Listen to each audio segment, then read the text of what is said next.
Salut à tous, bienvenue sur la chaîne.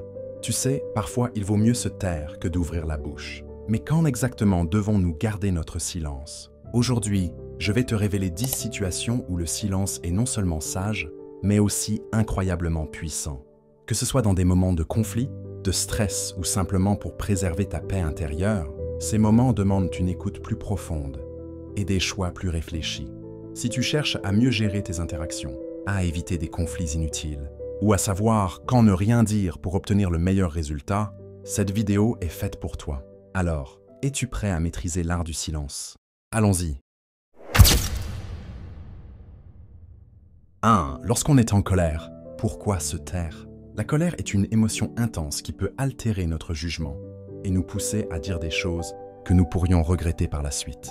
En gardant le silence, nous évitons d'aggraver la situation et nous nous donnons le temps de retrouver notre calme. Exemple pratique. Imagine que tu reçois une critique sévère de ton supérieur lors d'une réunion.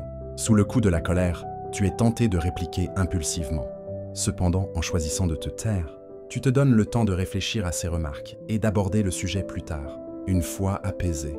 Cette approche te permet de répondre de manière constructive et d'améliorer ta performance sans compromettre ta relation professionnelle. 2. Quand on ne maîtrise pas un sujet, pourquoi se taire? S'exprimer sur un sujet que l'on ne connaît pas bien peut conduire à des erreurs, des malentendus ou même nuire à notre crédibilité. Le silence, dans ce cas, est une marque d'humilité et de sagesse. Exemple pratique. Lors d'une discussion entre amis sur les marchés financiers, tu réalises que tes connaissances sont limitées. Plutôt que de donner ton avis sans fondement, tu choisis d'écouter attentivement. Cette attitude te permet d'apprendre et d'éviter de partager des informations inexactes. 3. Lorsqu'on est témoin d'une rumeur, pourquoi se taire? Répandre des rumeurs peut causer des torts injustifiés et nuire à la réputation des individus concernés. Garder le silence empêche la propagation d'informations non vérifiées. Exemple pratique. Dans ton entreprise, une rumeur circule selon laquelle un collègue serait sur le point de démissionner. Sans preuve concrète, tu décides de ne pas relayer cette information. Plus tard, il s'avère que ce collègue n'avait aucune intention de quitter son poste. Ton silence a contribué à maintenir un climat de travail serein. 4. Quand quelqu'un se confie à toi, pourquoi se taire? La confiance est un pilier essentiel des relations humaines. Divulguer des confidences peut briser cette confiance et causer des blessures émotionnelles. Exemple pratique.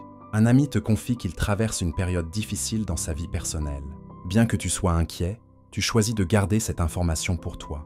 En respectant la confidentialité, tu renforces votre amitié et offres à ton ami un espace sûr pour s'exprimer. 5. Lorsqu'on est témoin d'un conflit entre tiers, pourquoi se taire? Intervenir dans un conflit qui ne nous concerne pas directement peut aggraver la situation ou nous impliquer inutilement.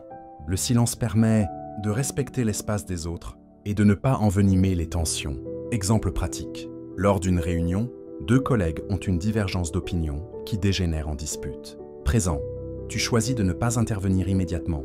Plus tard, tu proposes une médiation en privé, permettant aux deux parties de résoudre leurs différends sans pression extérieure. 6. Quand on veut prouver qu'on a raison à tout prix, pourquoi se taire? Insister pour avoir raison peut transformer une discussion en confrontation et détériorer les relations.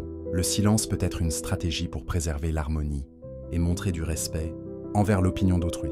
Exemple pratique. Lors d'un débat familial sur un sujet sensible, tu es convaincu d'avoir raison. Cependant, tu remarques que la discussion s'échauffe. Tu décides de te taire, réalisant que maintenir la paix familiale est plus important que de gagner un argument. 7. Lorsqu'on est provoqué intentionnellement, pourquoi se taire? Répondre à une provocation peut entraîner une escalade de tension. Le silence désamorce souvent la situation et montre une maîtrise de soi. Exemple pratique. Sur les réseaux sociaux, tu reçois un commentaire provocateur sur ton travail. Au lieu de répondre, tu choisis de l'ignorer. Cette absence de réaction décourage le provocateur et évite une dispute publique inutile. 8. Lorsqu'un enfant fait une crise de colère, pourquoi se taire? Répondre à la colère d'un enfant par des paroles peut renforcer son agitation. Le silence, accompagné d'une présence calme, aide l'enfant à se calmer plus rapidement. Exemple pratique. Au supermarché, ton enfant fait une crise parce qu'il veut des bonbons. Au lieu de le gronder, tu restes silencieux et attends qu'il se calme. Après quelques minutes, il cesse de pleurer et vous pouvez discuter calmement. 9. Lorsqu'une personne exprime sa douleur ou sa tristesse, pourquoi se taire? Parfois, Les mots sont inutiles face à la souffrance. Une écoute silencieuse offre un soutien plus profond qu'une réponse verbale. Exemple pratique. Un ami vient de perdre un être cher et partage sa peine avec toi. 10. Lorsqu'on est en phase de négociation. Pourquoi se taire? Dans une négociation, le silence peut être un outil stratégique puissant. Il permet de créer une tension constructive, incitant l'autre partie à révéler davantage d'informations ou à faire des concessions. Le silence montre également que l'on réfléchit attentivement, ce qui peut renforcer notre position. Exemple pratique. Imaginons que tu négocies le prix d'un service avec un fournisseur. Après avoir exprimé tes attentes, tu restes silencieux, évitant de remplir l'espace, avec des justifications ou des arguments supplémentaires. Ce silence peut pousser le fournisseur à revoir son offre pour combler le vide, potentiellement en ta faveur. Cette technique est souvent utilisée en négociation pour obtenir de meilleures conditions. Et voilà, tu connais maintenant les 10 situations où il est essentiel de garder ton silence. Parfois, le silence est la meilleure réponse, et il peut vraiment faire une différence dans nos relations et notre bien-être. Si cette vidéo t'a aidé à réfléchir sur la manière de mieux communiquer et de gérer certaines situations, n'oublie pas de t'abonner à la chaîne pour plus de conseils pratiques.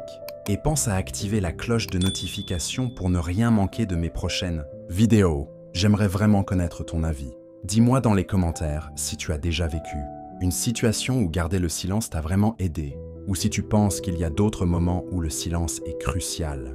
Merci d'avoir pris le temps de regarder, et à très bientôt pour de nouveaux conseils pour t'aider à t'améliorer au quotidien.